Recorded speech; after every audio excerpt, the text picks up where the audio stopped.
We're an index conglomerate that builds the leading vol indices for Bitcoin, Ethereum, Solana, rates indices, and soon more. We have been featured in CoinDesk, The Block, Moody's, and much more, and we're just getting started. When people want to know what's going on, they look at your indices. You guys are really the gold standard. I have experience in the TradFi markets. I studied finance and economics, and the team is world-class, and we're really proud of what we've built. The market structure is evolving. It's a really, really exciting time in crypto, and the derivatives landscape is transforming. We're really excited to be this index conglomerate that has the leading vol index franchise in crypto, but also this leading emerging rates index franchise, and really excited about where we're headed. What's to stop someone from copying your index? I think it really comes down to first mover advantage, integrations, mind share. We're focused on out executing, moving faster than TradFi incumbents. Timing's great, the team's great, the product's great, and so it's kind of a confluence of different factors which really have propelled Volmex to new heights. I'm quite excited about it.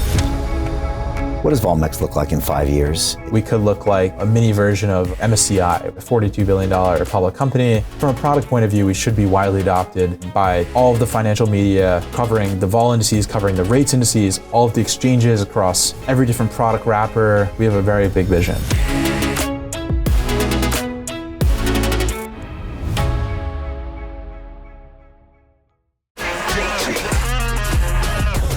Hey, I know investing in crypto is scary.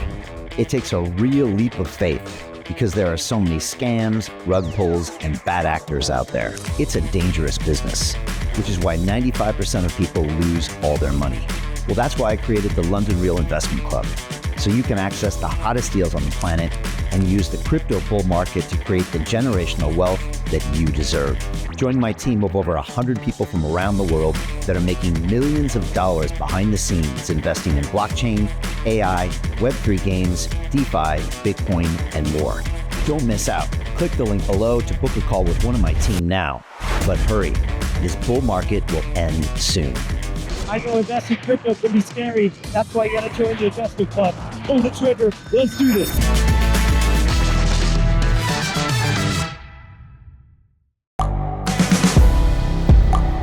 The world is changing. Inspiration is everywhere.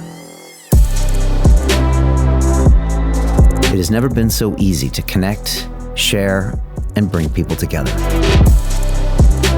We're learning from others and finding the best in ourselves. Challenging our beliefs. Sharing our vulnerability. Overcoming our fears.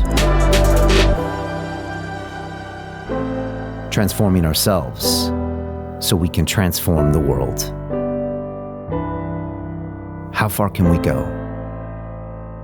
This is London Real. I am Brian Rose. My guest today is...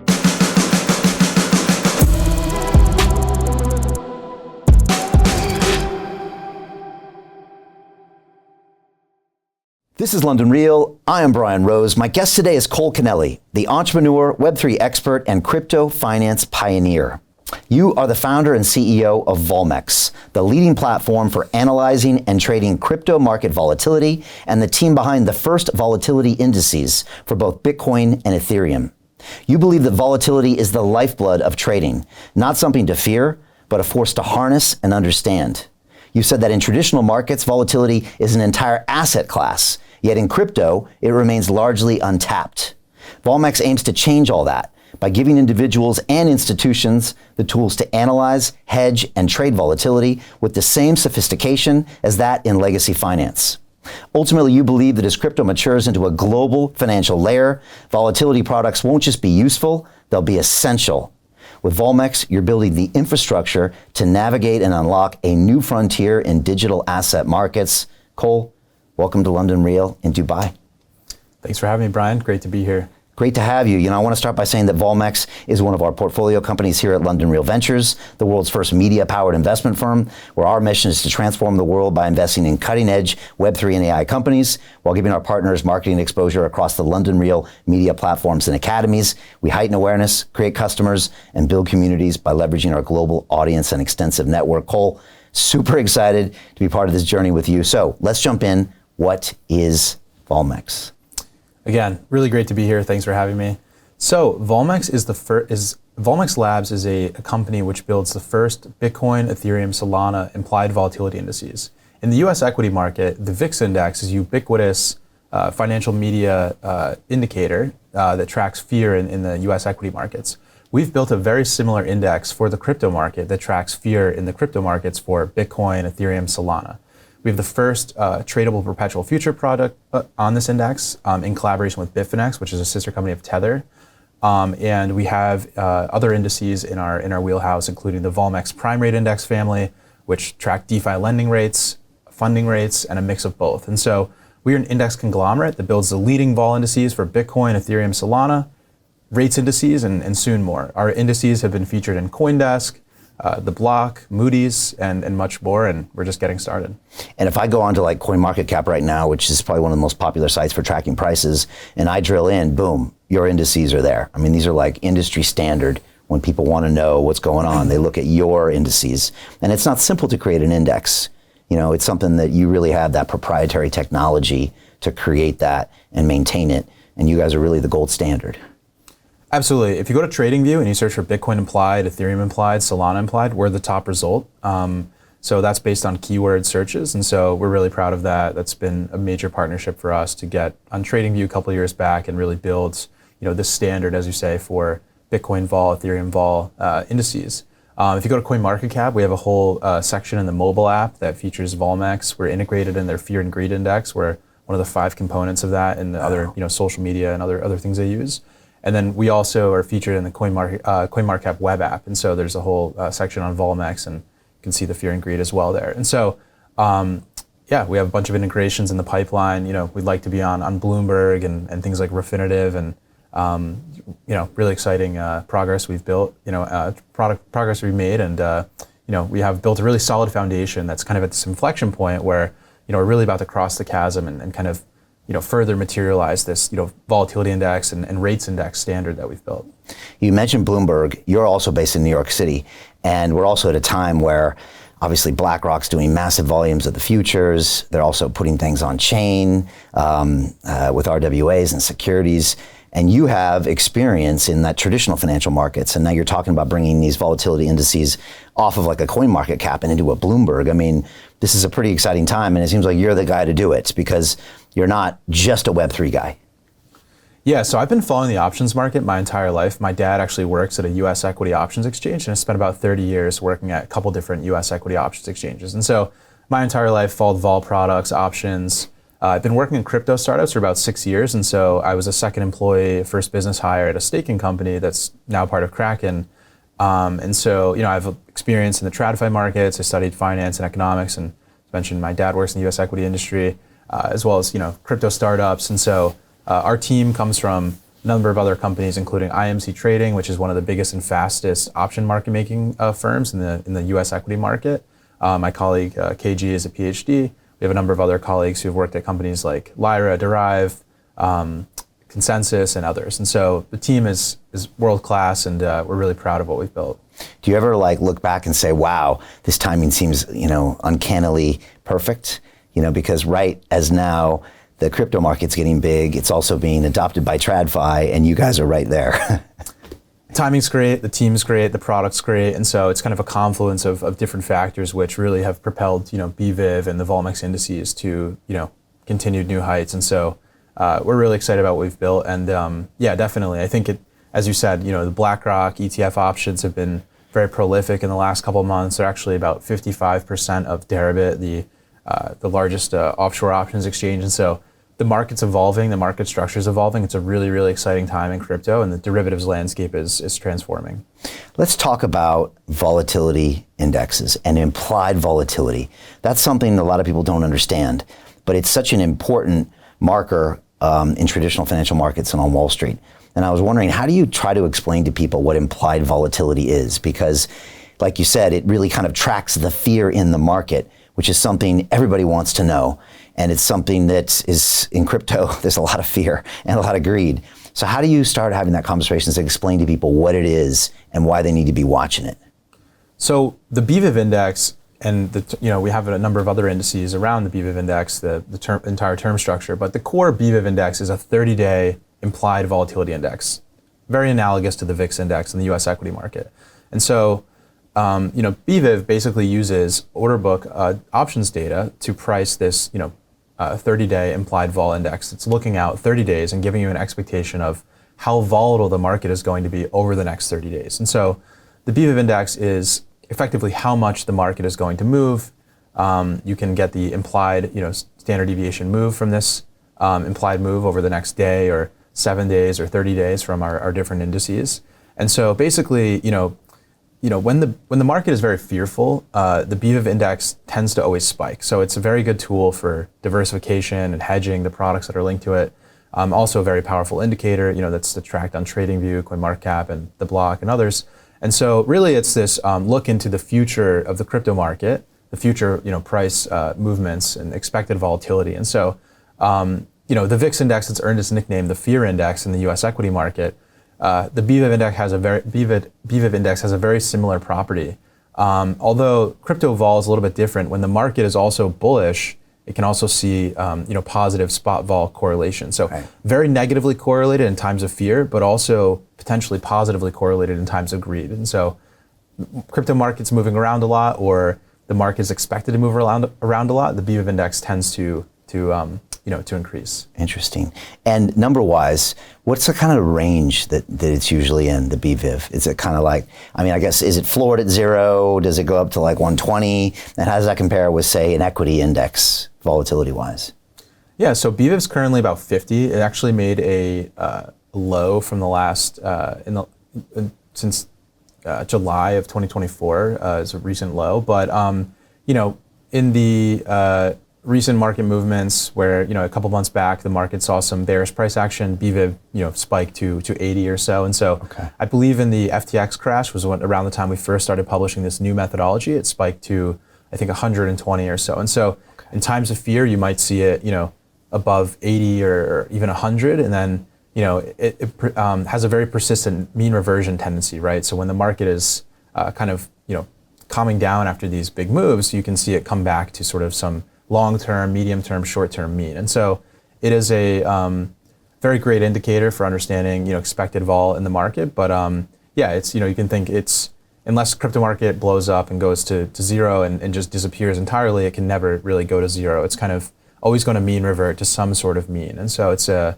very unique asset. It's different from, Bitcoin itself or Ethereum or Solana. It has some different properties. That's very cool. And the VIX index, when you're looking at just equities, that's significantly lower, right? What kind of numbers are usually on that?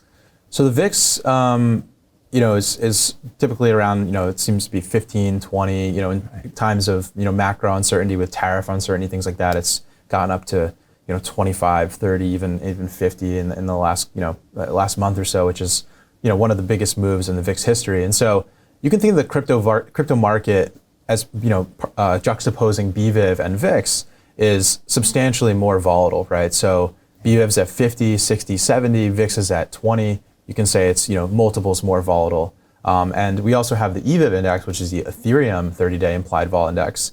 The EVIV index is, there's a pretty large delta between the BVIV and EVIV index. So BVIV 50 right now, I believe EVIV is at, 75, 70. Okay. And so EVIV Ethereum is substantially more volatile than Bitcoin. And then we actually have a Solana 14-day implied vol index that is currently around, I think, 100. And so we do have a bunch of other, indices in the BVIV, EVIV, SVIV family. We have a BVIV 1 day, just like there's a BVIV, a VIX 1 day index. And so there's a lot of stuff you can do with our indices, and we've been finding, a lot of product market fit. A lot of traders, investors across the retail, institutional segments of the market are very interested in using the product. And so, so with the volatility index, you're not betting on whether it's going to go up or down. You're basically buying it because you think the volatility is going to increase.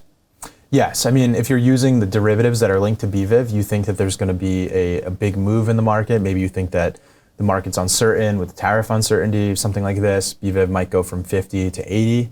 And so the BVIV linked derivatives can be used to hedge, the next couple weeks or next couple days of price action. And so, if you're using it for speculation, that's for hedging. That may be how you're using it.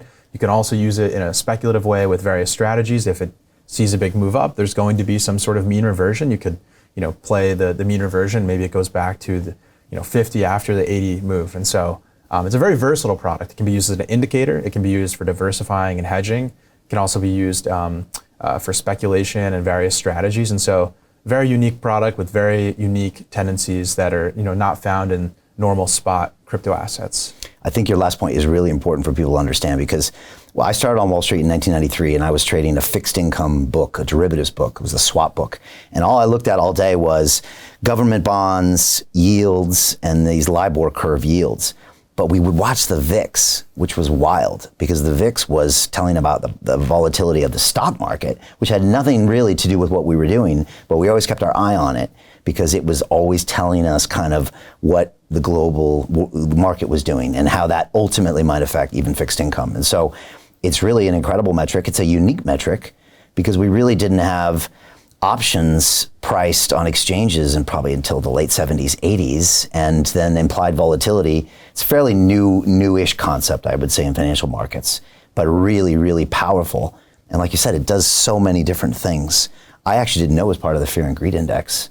And that's for wild. CoinMarketCap, For CoinMarketCap. It's one of the aspects of it. Interesting. I guess the Fear and Greed Index is something that's been kind of popularized in the crypto market. Yeah. There's kind of a legacy version, and we've actually helped CoinMarketCap develop this, their version of it, which uses BVIV, which is, we think, a great, aspect to be creating something like this. Yeah, that's super cool. So Bitcoin volatility is here. Ethereum will be higher. Solana will be higher.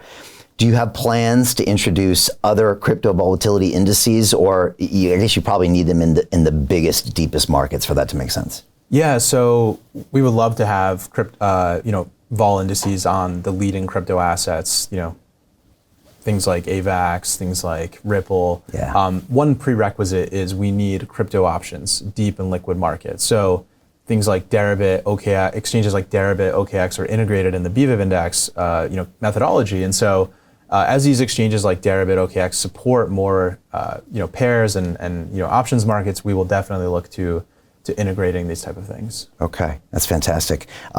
Really interesting. I think people need to take a deep dive on that, and anybody in crypto needs to keep your eye on these things. Where I'd say most people in crypto are just following the price of Bitcoin.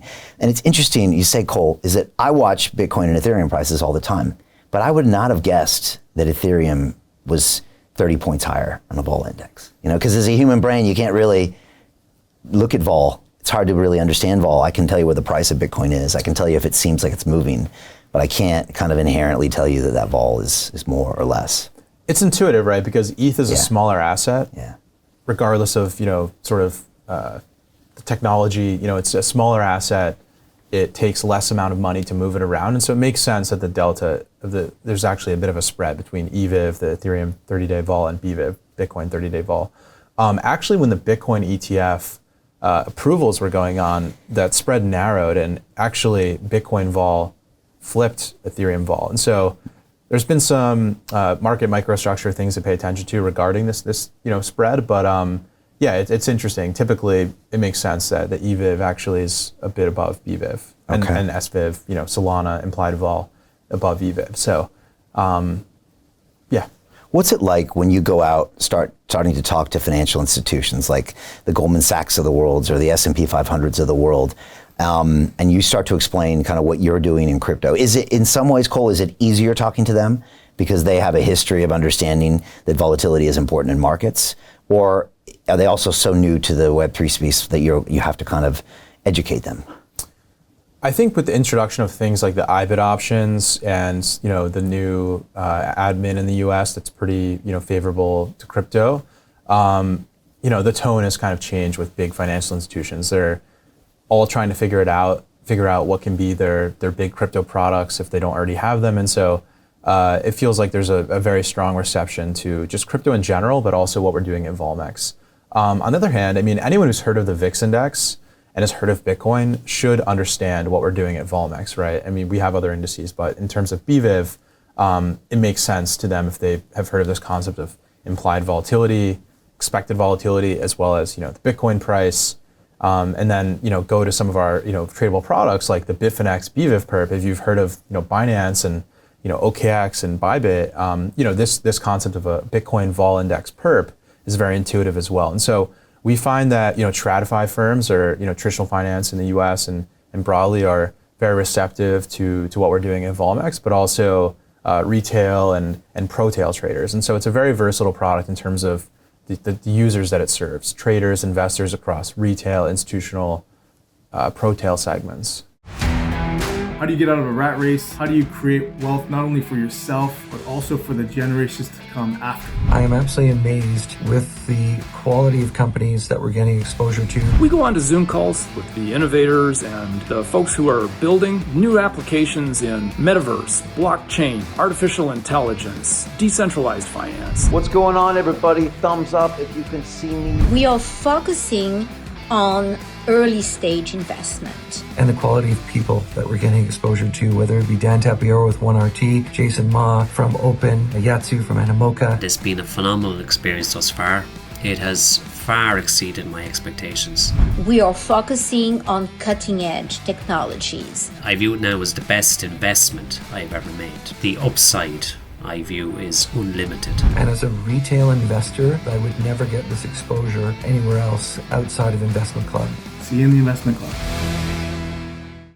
Now, this might be a naive question, but what's to stop someone from copying your index? What's to stop someone from creating their own index? And what gives you kind of a moat? Or also, what is your proprietary technology or algorithms in actually creating that index? It sounds like it's much more complicated than just getting the implied vol of a 30-day option. So we have a number of integrations which really help build a moat. So we have TradingView, CoinMarketCap, Bitfinex, the block has our data on there, and we have a number of other exchanges that are on pipeline. And so I think it really comes down to first mover advantage, integrations, mindshare. We're constantly mentioned by CoinDesk.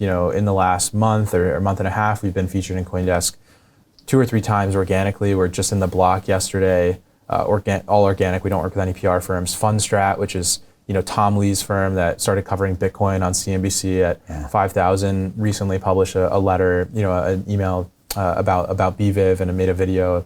They've done this twice recently. And so we're finding that, there's a big moat that we've built around the integrations and the first mover advantage. Now we have a couple of, things in our back pocket, IP wise, but I think it really comes down to first mover advantage, integrations, and then liquidity begets liquidity, right? So as we have more products coming online, as we work with some of these bigger exchanges, these, top 5, top 10 exchanges, and get futures and other tradable products listed there, momentum will just kind of beget more and more momentum, and just kind of take it from there. And so we have some, companies don't win because they have trademarks or patents. While we do value that, they win because the team and the product is superior, right? And so we're focused on out executing, moving faster than TradFi incumbents, CFI incumbents, and kind of just being the best product, and that's what we've done. Okay, and based on that, what do your next 12 months look like? Like, what are the big milestones you have to hit to go where you want to go with Volmex? I think the big thing for us is getting listed on a lot of the bigger exchanges in terms of having a BVIV future contract, BVIV options contracts. And so, the usual suspects, come to mind in the crypto market. And so getting listed on some of these bigger exchanges, making this really ubiquitous vol index standard that many different exchanges support, and it's widely adopted. And so being the most liquid and most widely adopted vol index product, which we've done so far, but also being very widely adopted in terms of financial media, continuing to accelerate the coverage that we're already getting from CoinDesk, the Block, and others, getting on Bloomberg, getting on CNBC and Reuters. And so really just taking this to the next level. So the short answer is to keep doing what we're doing, but just do more of it and accelerate, the BVIV index. And also we have these rates indices, which we can talk more about, which track things like DeFi lending rates and funding rates. And so, we've built this sort of VIX index standard for the crypto market insofar as BVIV and EVIV and SVIV, but also, getting into more, becoming like an index conglomerate for the crypto space that has the leading vol index franchise, but also this leading rates index franchise that can allow trading desks and exchanges to list cool rates products. And so really excited about the potential of the rates indices. And then also another big thing is kind of making a push into the US market, right? A lot of these products are perpetual, they're offshore, The IBIT options are kind of changing the market structure. We think that there's a major opportunity to kind of enter the U.S. market in a material way. Okay, I want to get to the funding indices for sure, but you mentioned, IBIT and some of these ETFs. Now you can trade options on the ETFs. Well, how would you say overall has the adoption gone from traditional finance into crypto, and maybe specifically through the ETFs on Bitcoin, the ETFs on Ethereum? Is it going as fast as you thought it would go? Do you think it's going to continue to pick up speed? What other options ETFs do you see coming in the future, whether it's Ripple or Solana or the rest? And do you think it's just going to be much, much, much bigger than it is now? So the Bitcoin ETFs have been very successful. The IBIT, the Fidelity ETF, the BlackRock ETF, the Fidelity ETF, the Grayscale ETF. Now there's options on a couple of them, specifically IBIT. So the IBIT options are now about 55% of open interest on Deribit. And so since November, they've grown prolifically, and they've become very widely traded and very large as compared to the offshore crypto venues. And so I think that's really interesting. These are now able to be traded on places like Robinhood, Interactive Brokers, Fidelity, Schwab. And so the traditional finance pipes and rails are now catering to crypto derivatives. And so, I think and speaking to the spot ETF growth, since the sort of tariff reversal a couple of weeks back, I think there's been 3 or 4 billion of inflows into the BlackRock ETFs. And so, and just broadly, but BlackRock being the biggest one. And so, I think there is sort of a very material, ETF inflows, since the launch of the product. I think there's tens of billions of dollars that have entered the products, these IBIT options and IBIT ETFs and others. But it's only accelerating, and it's getting a lot bigger. So IBIT options are very big. It's really very interesting that it's a winner take most or winner take all market. The other ETF options are not doing nearly as well as IBIT. And so actually, I think last week, and we've been publishing regular research about the IBIT options growth, how it maps to Deribit and the global crypto options market. It's very interesting. It's moving quite quickly, and if it keeps up this clip, it could surpass these offshore exchanges at some point in the coming weeks, months, and next year or two. Okay, I didn't know that had grown so fast. Because when you put a big brand behind that and you're educating your clients, you can grab a big market share. I guess that's what BlackRock is doing here. Yeah, basically, Robinhood, Interactive Brokers, Schwab, these option, brokers have tons of users, right? Interactive Brokers is very famous, and the others I mentioned. Ultimately disseminating these products across these venues which have prolific and massive user bases is just, grows at an exponential pace, right? And so the OKXs, the Binances, the Deribits of the world have done amazing work. But it's really interesting to see how the U.S. capital markets infrastructure is now adopting crypto and making it a really big thing, for traders and investors. And so, if you're a U.S. retail investor, if you're a U.S. institution that either has a mandate or just doesn't have the access to offshore products, these IBIT options represent a way to trade crypto vol, crypto options in a U.S. regulated product that is accessible, it's compliant, it's transparent, it's backed by clearinghouses, backed by big institutions, and so it's a strong counterparty, it's accessible. Things are only going to accelerate. It's amazing. It's happening so fast. Talk to me about these, the prime rate indices, and explain what they are, maybe like as if we're 5-year-olds to people, because they're really important, but it's a concept that doesn't really exist in crypto, I would say. So rates and interest rate products are the big whopper for financial institutions, right? They trade more than equities markets, more than commodities markets. And so it was very strange that we noticed that there was no kind of LIBOR, SOFR-esque index in the crypto market, right? So LIBOR was the famous, London interbank, rate index. And how would you explain LIBOR to a crypto person? Because they probably wouldn't even know what that is. It's basically where you can borrow or lend money in a certain term, right? Or an asset in a certain term, right?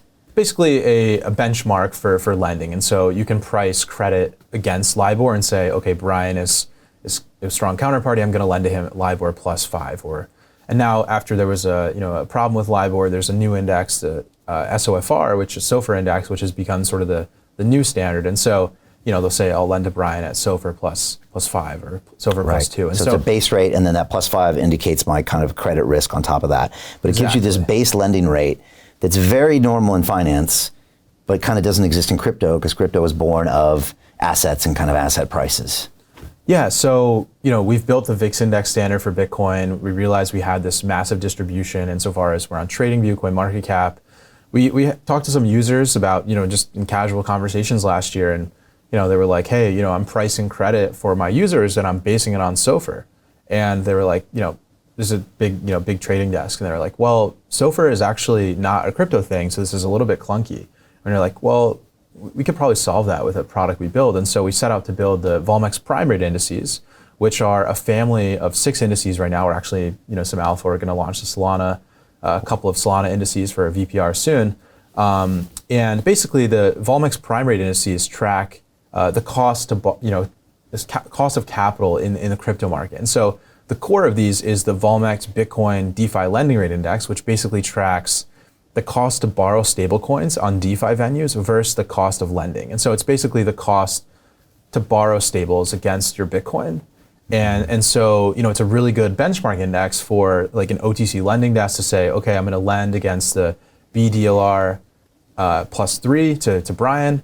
Or, there's exchanges actually have come to us and said, we want to list futures on this. And so what started as sort of an OTC lending benchmark idea actually has evolved into sort of a tradable product that should soon be coming to the market. And so we have the DeFi lending rate index, then we have the funding rate indices, which track funding rates in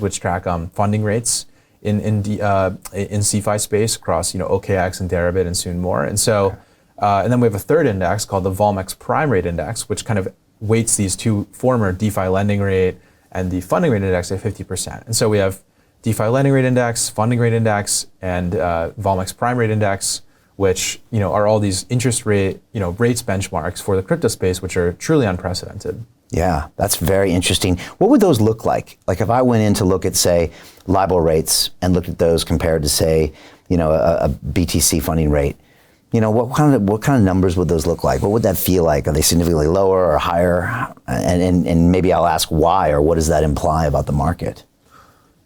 Well, so I'd need to pull up a couple metrics to check exactly, but the DeFi lending rate index is currently about 4.3%, and so that's basically the delta between borrowing your stable coins on an Aave, Morpho, Compound, sort of weighted average across those venues versus deposit, lending your Bitcoin. And so I do need to double check what the ETH DeFi lending rate is, but these are a bit higher than the TradFi space. Okay. And that number in general, what does that tell me? Like if that 4.3% went to 0 or it went up to 10%, it kind of tells me kind of like the demand and the supplies of those assets relative to each other?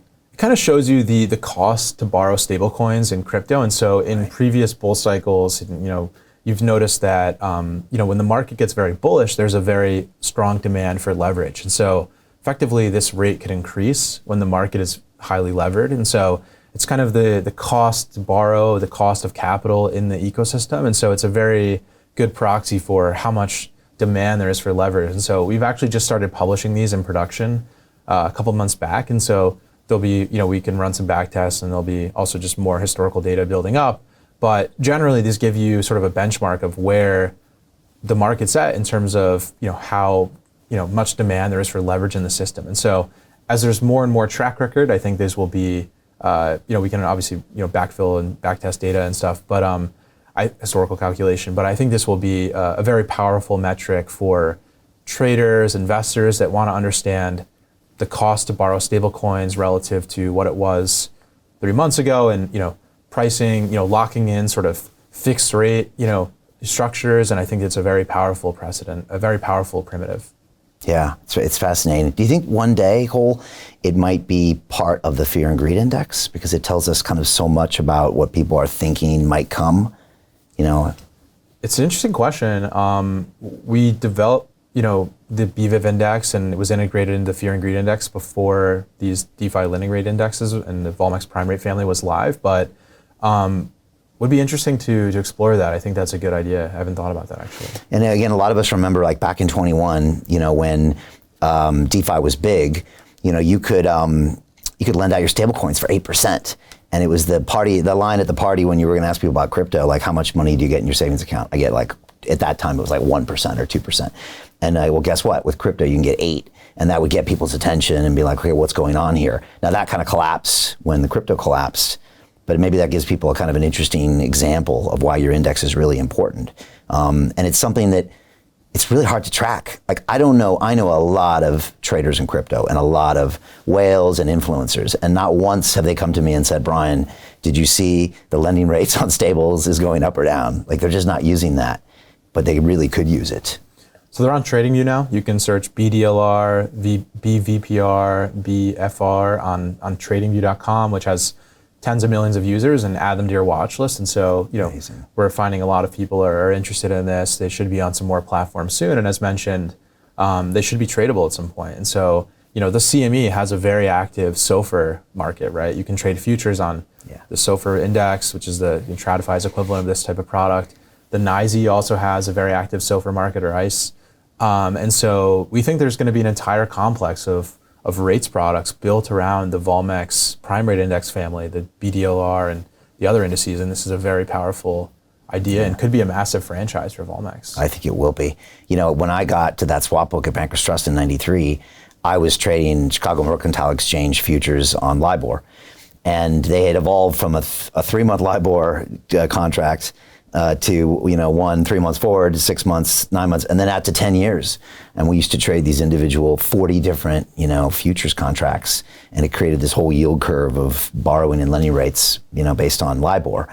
And it was an integral part of most of the bank's business. Like you said, people don't understand fixed income is 10x bigger, I think, maybe roughly, than some of the other markets. So yeah, this on Bitcoin, this is what institutions want and need. Yeah. I totally agree. I think that's a really interesting experience, having traded, LIBOR futures. It's interesting. The crypto credit market kind of evolved a lot from the last cycle, right? So last cycle, there was entities like BlockFi and Genesis, which eventually inevitably had problems when, that sort of black box for lending sort of had, insolvencies and whatnot. And so now DeFi, makes it, so that, you can automate that lending process. And actually DeFi is kind of one of the first sectors to fully flip the, lending business in CeFi. But I think with the, the introduction of folks like, Cantor Fitzgerald, who's expressed interest in building a Bitcoin lending business, and maybe some of the other, GSIBs, big banks, as the crypto credit market comes back and the, lending is more prevalent in crypto, I think the BVPR family will find a lot of users in, folks that want to use it as a benchmark, folks that want to build structured products and structures off of it, tradable products on exchanges, just track it on TradingView or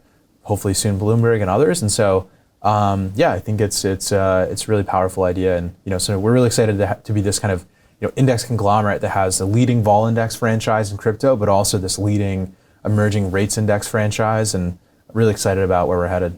You mentioned Cantor, and now we've got, Howard Lutnick, former Cantor, I guess, in the White House. You see the Trump administration, we see 2 stablecoin acts, we see the SEC, new chairman, a lot of lawsuits being dropped. You've been in the States developing Volmex in a completely different administration. What's that change been like? How does it feel for you? Do you remain super bullish, kind of like you mentioned, earlier, or how do you feel about the future?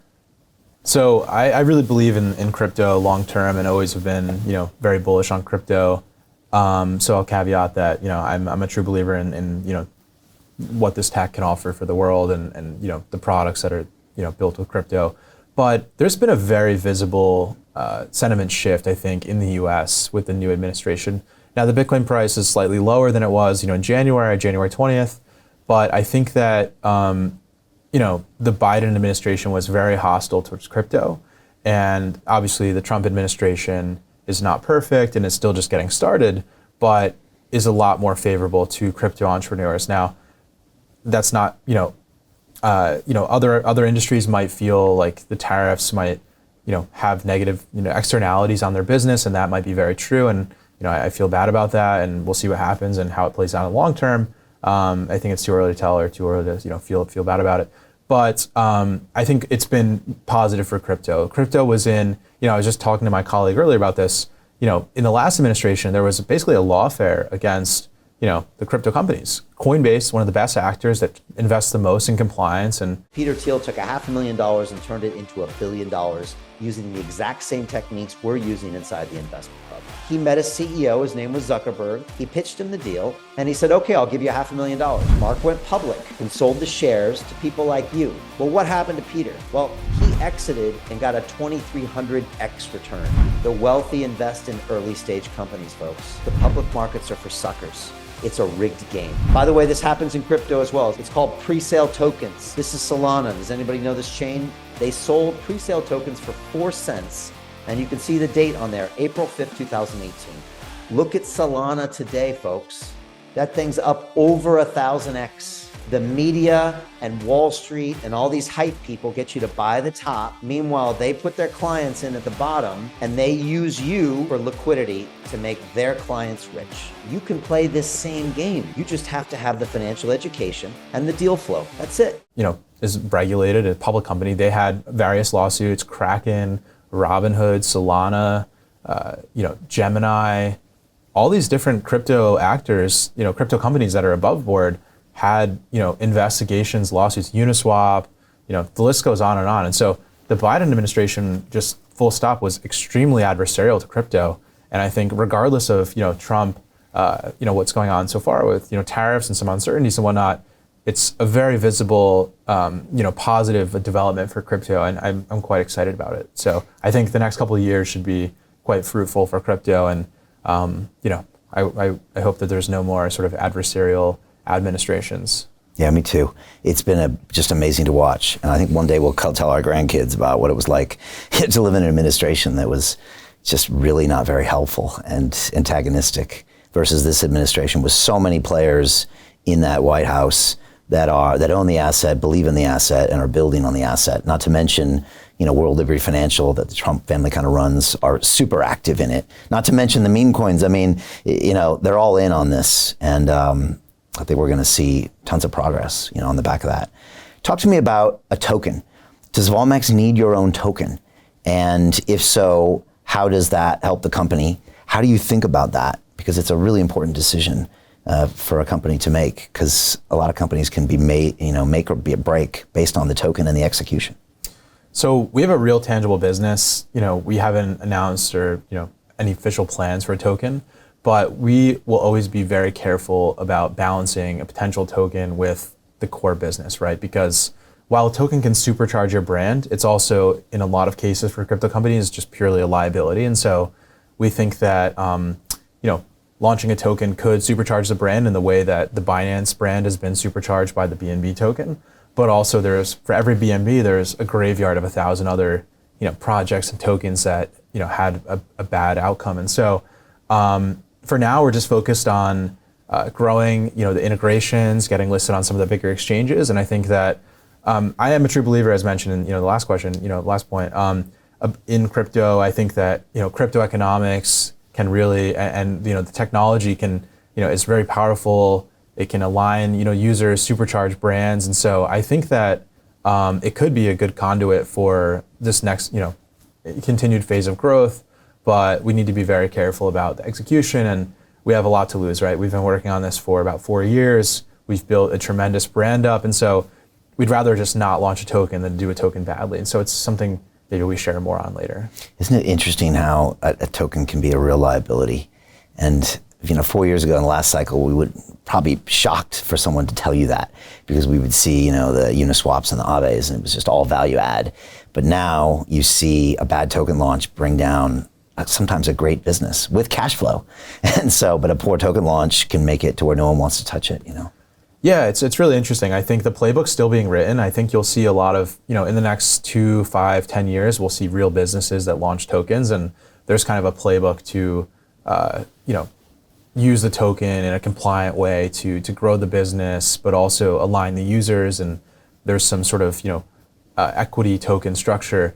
But I think companies, it's not really in my sector, but I think, pump fund is really interesting, right? They're making a tremendous amount of revenue. They haven't launched a token yet. Maybe if they launch a token, it could have went badly. I'm sure maybe they'll launch a token in the future. I don't have any information, but I suspect they could. And so, they're being very careful. And so if they launch a token the wrong way, they could tip the balance for their, To continue watching the rest of the episode for free, visit our website londonreal.tv or click the link in the description below.